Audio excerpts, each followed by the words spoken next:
Hey, thanks for joining me. I got another box of comics from one of my viewers, Wiley J. Draws, a great guy. He sent me a whole box of comics and a bunch of different things in there. And I found a couple of gems that really excited me personally and some other stuff that'll be interesting to look at. I saw this one, Knightmare, and I instantly was like, oh, interesting, because it's one of those books that I saw when it was announced, and if I ever saw one issue of it, I don't really remember. But I seem to remember thinking that this was Marat Michaels' best work that he'd ever done. And so I was like, oh, I'm curious if I'll still think that. I want to make sure I got my credits right.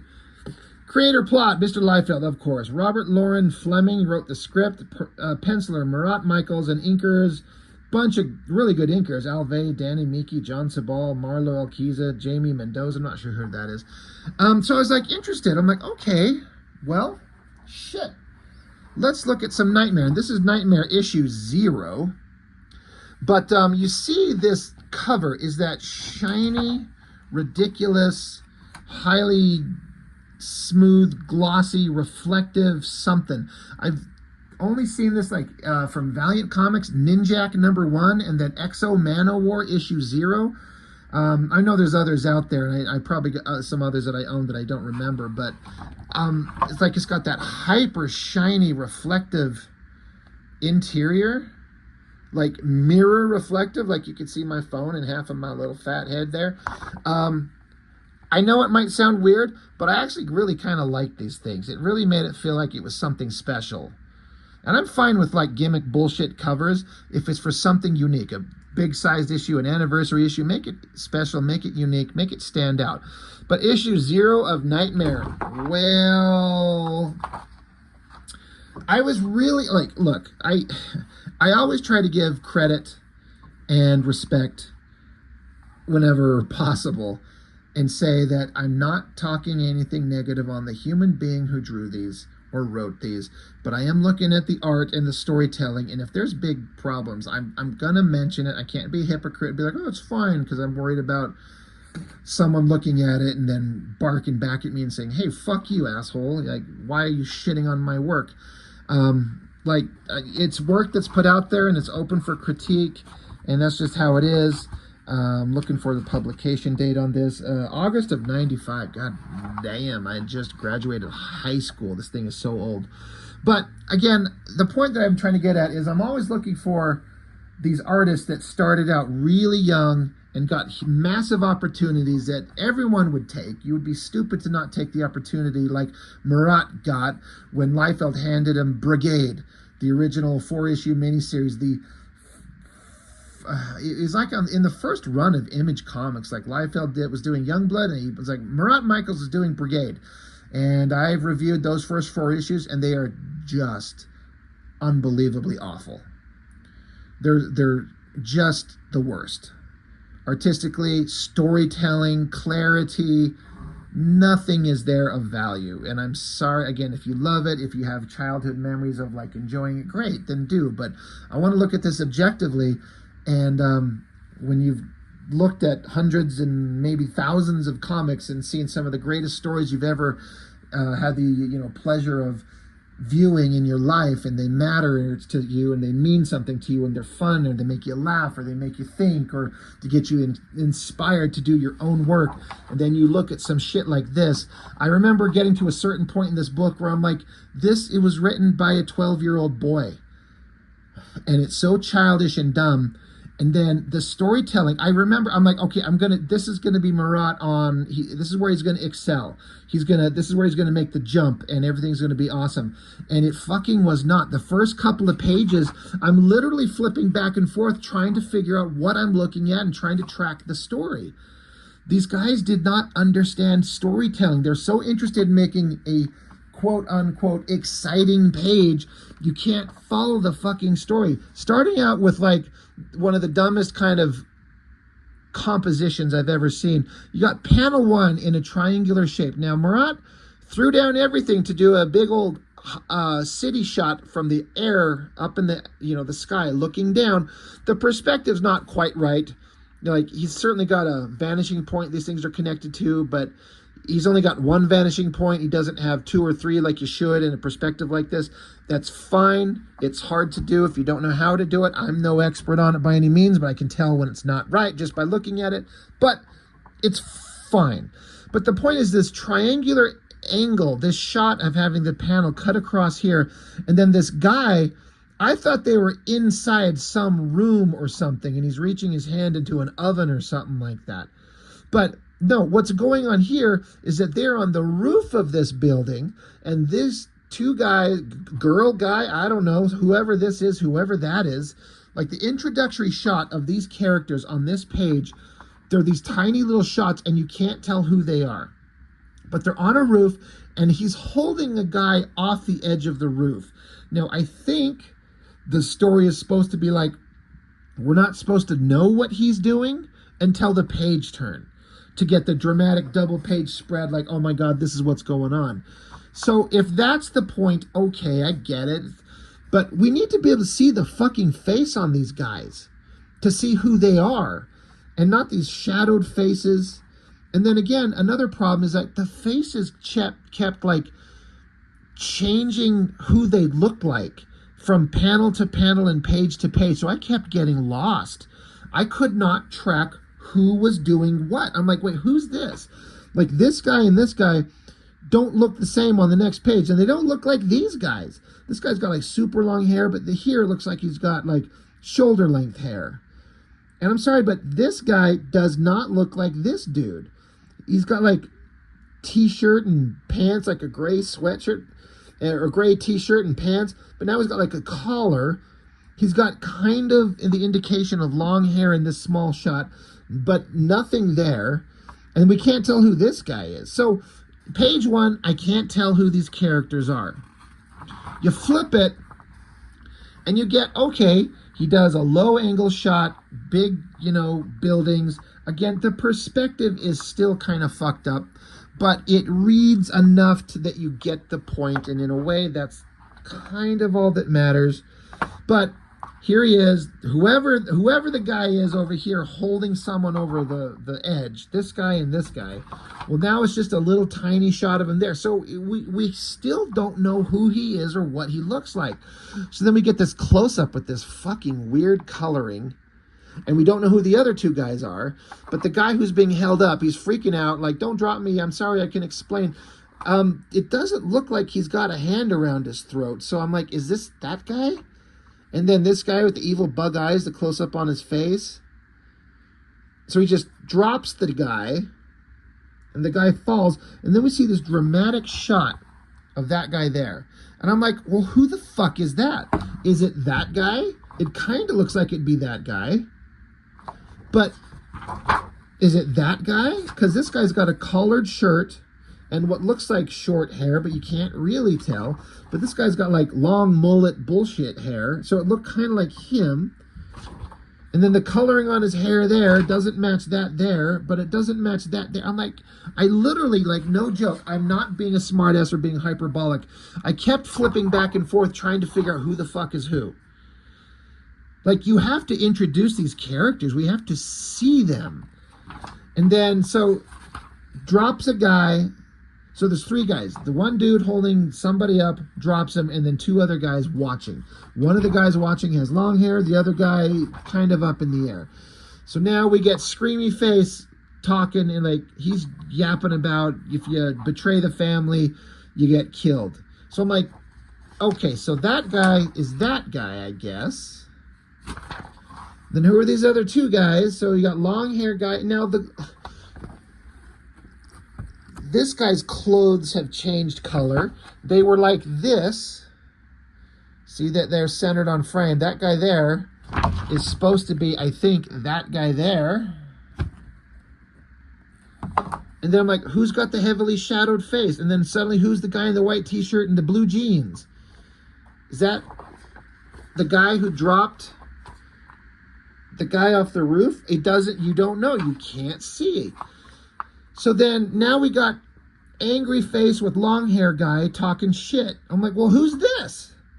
Who the fuck is that? Is that guy that guy? Where's his collared shirt? He's got a collar there and no long hair. But look, long hair there, no collared. I'm like, again, I swear to God, I'm not being dramatic. I kept going back and forth in these first 3-4 pages, trying to track what was going on, because I know I'm going to have to talk about it. And I knew eventually all I'm going to talk about is a fucking god-awful storytelling. So then this guy gets screamy face, and I'm like, well, who's this? Is that this guy? That's this guy. Okay. This is the guy who dropped the guy off the roof. But look, he's got gloves on. See how his hands are colored the same of his fucking t-shirt? There's no fingernails. See there? Both hands colored in. He doesn't have gloves on there. So I'm like, well, maybe this is somebody else. I fuck you not. I cannot figure out who these people are. But suddenly he has gloves on. So then somebody's getting kicked straight in the fucking ball sack. I'm like, well, who's kicking who? Who the fuck is this? Is this guy? Or is this guy? The hair color changed again. It's not the same. It's not the same long mullet cut exactly, I guess. This guy looks kind of oldish. This guy looks kind of young. But I'm like, all right, this is the guy, even though he just put gloves on for one panel.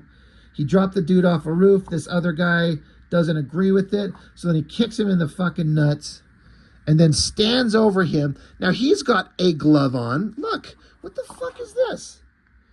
See his one shadowed hand there? He's got a glove on. See the panel right before where he does not have a glove on? Kicked him in the balls. And then the other guy with long hair that was in the other panel, he's just standing there. He's like, hey, are your nuts all right? And the guy's like, kill me. I'm like, oh my God. This is not going to be what I was hoping it would be, which would be me like finally catching that one book that Marat was like, he brought it all, and he elevated himself suddenly, like a lot of these other artists do. You saw David Finch do that on Cyberforce. He worked for Top Cow, and he was kind of, he was all right, but then suddenly he just took off like a rocket ship and got really good. Travis Charest over on Wildcats, same thing. And, you know, Marat's become a better, the drawings are better. This face, this big screamy face, the eyes, the open mouth, and the nose. He could not do this when he did that first Brigade miniseries. So the actual physical drawing has gotten better. This shot of this character, I mean, it was a design you could tell he was super, like, into. Big muscular guy, pretty badass looking mask, lots of shiny chrome metal. Like, that's fun to draw. So the previous story, I guess, was set in the past, and the guy who kicked whoever in the nuts, I think that's our hero, whatever, Knight, you know, who becomes Knightmare. That was his past, severing his ties with the crime family. Now it's present day, and he's some superpowered costume vigilante something. Now this is an issue 0, so presumably the book's already been going, I guess. And so this is just to tell some kind of backstory. Like, I get the concept. All right. City shot in the background, looking pretty good there. Like, you know, when it's less severe of an extreme angle, a bird's eye view, a worm's eye view, which is more just straight on or a slight perspective, he's getting that pretty good. But now Knightmare, who, you know, the Cuban guy who previously did not want to drop somebody off a roof. Well, now he's a vigilante, and now he's going to drop people off a roof. All right, I get it. Talk some shit to him, like, I'm going to kill you unless, and then the guy he's holding up starts giving up the information. I kind of like this shot. This is Knightmare himself, like the slit of his mask, and we get to see inside his eyes, the shadow. There's some nice line work going in there. I kind of dig the idea of that. But now, I don't know why there's like this weird mist in the background. I don't know what the hell that is. But I guess he decides not to kill him. So I guess he jumps off the roof, dragging the guy down. He's got a staff. And that angle on the perspective on the buildings, it conveys the upper, you know, like the way they're up high. He jumps off. Okay. Can Knightmare float? Can he fly? Can he just land on the ground? What are his superpowers? I don't know. This book does not tell you. Even though it's an issue 0, you know, I know comics can kind of get weird if you start repeating yourself over and over and over every issue. And it does get kind of old if you are reading every book consistently. But remember, Every comic might be somebody's first, and we need the basics explained to us. This guy is this, and this is what he can do. So when he jumps off a roof, and then I guess just lands from how many stories up, just lands on the ground, he's fine. And the guy he dragged with him is fine. So I'm like, I read this as he can just gently float down. I mean, if you just jumped like this, and even if he's a superhuman and he can land hard, that's fine. The other guy's going to be liquefied. But it's a fucking superhero comic from Extreme Studios or whatever the fuck. Is it Image still? Yeah. So, you know, you could be like, Rob, don't pick it apart so much. It's not that complicated. But he throws the guy into a pile of garbage, and he gets a motorcycle. And he says, take me to Connie Rocinante. That's what he calls his motorcycle. Rocinante? I do not know what the fuck that means. Somebody explain that to me. But he hops on his bat bike and says, take me to this place. And the bike responds. So he's a vigilante of the night, and he's got a badass motorcycle. Okay, great. So the story continues. Now, Marat, again, to his credit, he's throwing in backgrounds. It's hard to do, but every time you draw another panel, the more you learn and the better you get. We're at a hospital, and then I guess this is his wife, Mr. Jimmy Knightmare, whatever the fuck his name is. His wife is unconscious, and she's going to wake up, and some other doctors are talking how she's coming out of her coma. She's been knocked out for a long time. Her vitals are looking good. Now it's going to be interesting when she wakes up. She'll have to face all the horrible things that happen. So there's some backstory that happened somewhere that we don't know what's going on here. But these two doctors, they come, I guess they go in an elevator, they're riding up the elevator, and then they stop, and I guess they're getting out of the elevator, and these faces are all fucking weird. But they're looking at something, and then I was looking at this, I'm like, well, where's this? Who is this? Some bad guy. So I guess they're in a hospital, and the color scheme is all kind of matching, and you can kind of tell where we're at. And they come out, and they clearly see something, but then suddenly the color palette changes completely. And I'm like, okay, well, these are bad guys there doing some evil bad guy shit. But I'm like, okay, so you've got like a corner of a wall here coming across here. So a corner of a wall right out of an elevator. What is this line going up here? What is this? It's like hair from a human, but what is it sitting on? What? I cannot understand the geography of what we're looking at. And then this, it's like it's a wall, but then there's this tiny little figure of somebody like beat to death back here, but it's so tiny as compared to this figure. It would have to be way behind it. It doesn't track at all. And again, perspective and stuff like this is hard, and figuring it out, you have to just kind of keep working at it. But this is all fucked up. This looks so weird. You can't track it. You got this other guy standing in the background. There's some kind of bloody shape. I don't know what that is, and I don't know who these guys are. Again, the comic is not telling us who these people are. Whatever, maybe I'm just asking for too much. And you get another outside city shot. Again, Marat's putting in the effort. The perspective is still fucked up. But at least he's trying, and there's at least the semblance of a city shot. I mean, look at this. Oh, Jesus Christ. Like, look at the street light here and the stoplights. It's like so low to the ground. These things are supposed to be up high so you can see over cars and vehicles and people to see the lights. See how low it's set? It's like right on the same perspective as the perspective line as the motorcycle. The stoplight should be way up high. So Mr. Jimmy Knight, or whatever his fucking name is, he goes running in. Look at that ambulance. Why even bother drawing it? It's like draw a cube and put a tire on it and call it an ambulance. And then, because we don't want to do that, we got to put the big metallic close-up shot of his face mask up front. And then he's saying, who am I kidding with this crap? Life's not like that. At least it never was for Connie and me. So he's having his inner monologue. He's thinking to himself, like these are his thoughts, and then he just starts talking out loud to himself. Mr. Knightmare, you're not very scary. So then I guess it's a flashback to when he was not Mr. Knightmare. He's just Mr. Knight, and he's having like a screaming match with his bitchy wife, and she's mad because he doesn't have eyes. So she starts crying, and I guess she wants him out of the thug life, and he's like, baby, I didn't choose the thug life chose me, but I'll quit tomorrow. Okay, back to now, I guess, modern times, because it doesn't tell you. The three dumbass bad guys are coming into the hospital room where the girl was unconscious and asleep, but she's not in the bed, and you notice there's some kind of odd shape behind the door over here, because then we get this next shot where she's trying to sneak out the door past these bad guys. Like, oh shit, there she goes, get her.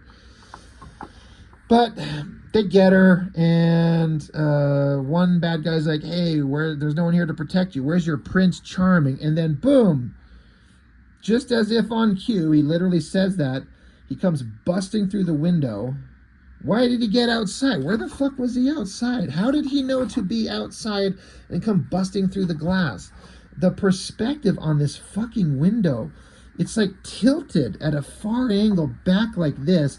And then the angle of where these guys are, like to see these guys from this angle, the camera that's viewing them would have to be sitting up really high and kind of looking down at them. But yet we've got a low angle looking up at this window. Once again, the perspective is all fucked up. But again, he's trying. Marat's trying. He's failing, but he's trying. Angry face. Knightmare shows up. So they start talking to each other, and they just have these bullshit macho things they spout at each other. They get into the past of how Mr. Knight wants to get out of the thug life, and they're actually going to start getting nuclear weapons. Literally, it says. So Mr. Knight's like, I'm leave me out of it. Blah blah blah. You know, who fucking cares? So, you know, they've got a past, they've got a history. Now, I saw this shot right here. Does this look familiar at all? This shot? Anything about that look familiar at all? Does it look kind of like that cover? It's literally the exact same thing, just mirrored. Now, I don't actually mind when an artist does like a homage kind of, you know, out of respect to an artist in a pose in a fight, to do something similar. You think that he would at least sign down here and put after Jim Lee or something like that. I don't, you know, just respectfully. You know what's wild though? Is like this era of Jim Lee, it's so early in his career, but this is like some of the best stuff he's ever done. This is one of my favorite covers ever, and one of my favorite images of Wolverine ever. And just putting these two together, you know, it's not Marat's fault that he's not Jim Lee. He's young, he's trying to grow, he is growing, he's getting better. It's a slow, progressive curve of getting better. But good Jesus fucking Lord, was Jim Lee a god amongst men compared to this. And how many years had Jim Lee been in the comic business, drawing comics, by this point, as compared to where Marat was? Like, it's not fair to compare the two. You know, I know Marat's younger. It's just shocking how much better Jim Lee's work here is versus this stuff. I mean, even just popping it out and looking at the interiors of this thing, even this old newsprint that's fading and yellowing. This is February of '94, so this is only 4 years previous. But this old crappy newsprint and this, the exact opposite of lush, vibrant, bright colors, it still looks incredible. Look at the details on the technology, the faces, the anatomy. It's not fair to bring this up and be like, you know, Marat's not even close to this, but no one was. I love this stuff so much. I could turn this into let's look at an old issue of Jim Lee X-Men. It's just fantastic. It's so good.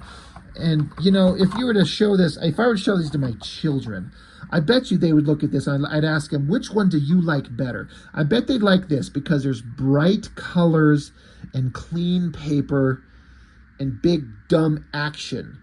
My 9-year-old and my 12-year-old, my two boys, I bet if I just showed them both of these and said, just tell, which one do you think looks better, my boys? I should actually do that. I might actually make a little quick video next time I have them and ask them the exact same thing. Just like, there's no right or wrong, boys. Just, I'm curious, what do you think looks more interesting? It'll be interesting if I suspect they would say this looks better because it's shiny and slick and pretty, and they might think this old crap is not a fraction as good. But it takes kind of an educated eye to see. But you know, when I was 12 years old, like my oldest boy is, I thought this stuff was so goddamn incredible. It's one of the greatest shots of Wolverine right there. Psylocke's kind of introduction as to who she was as she finally becomes a good guy. The poses and the angles and the backgrounds and the details and the costumes and the energy. God, this makes me, I'm gonna, you know, I'll review all these books eventually. It's just absolutely beautiful work. This stuff is so good. Anyway, I'm just sitting here jerking myself off talking about Jim Lee's amazing work. But if you're going to invoke a Jim Lee pose, you know, you're going to invite comparisons, and you're always going to look worse. You should have just done something similar, not done the exact same pose. Anyway, moving on. Looking at that issue of Uncanny X-Men and then having to come back to this just makes me like, okay, boring. But they're fighting. And so Knightmare says, hey, Logan, remember that nightmare you used to have about being strapped into the electric chair? He's like, yeah. So he says, live the dream. So I'm like, what? So Knightmare takes his stick, and I guess there's electricity coming out of it. And this is supposed to be him getting electrocuted. And that is the best kind of reaction to getting electrified and energy and shocking that he could come up with. Where's the blast lines? Where's the electric bolts? Where's the heavy lighting behind him and the heavy shadowing and his hair frying? It's the worst fucking way to show somebody getting electrocuted. When it's supposed to be like getting zapped similar to an electric chair, like the text actually says. Then I guess his bitch wife wakes up and she's like, Alex, is that you? And he's like, don't try to talk, blah, blah, blah. I'm going to get you out of here. She's like, you need to take that stupid mask off and go mow the lawn or something like that. Do your regular household chore duties, not be this nightmare monster thing. So meanwhile, he's running, and then he gets shot in the ass with the like weakest ass blam sound effect you've ever seen.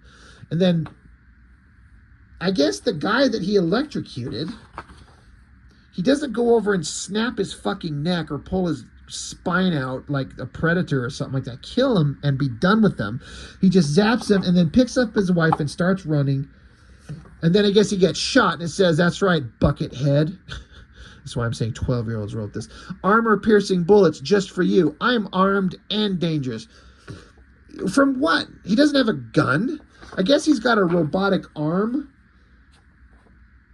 which has been established. He lost his arms. He's got a robotic arm. So I guess he shot a bullet out of his hand.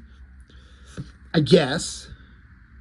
So then Mr. Knightmare takes these giant pointy silver metal, whatever the fuck they are, on his shoulders, and puts them together and forms like a little shield thing that the guy can't shoot through.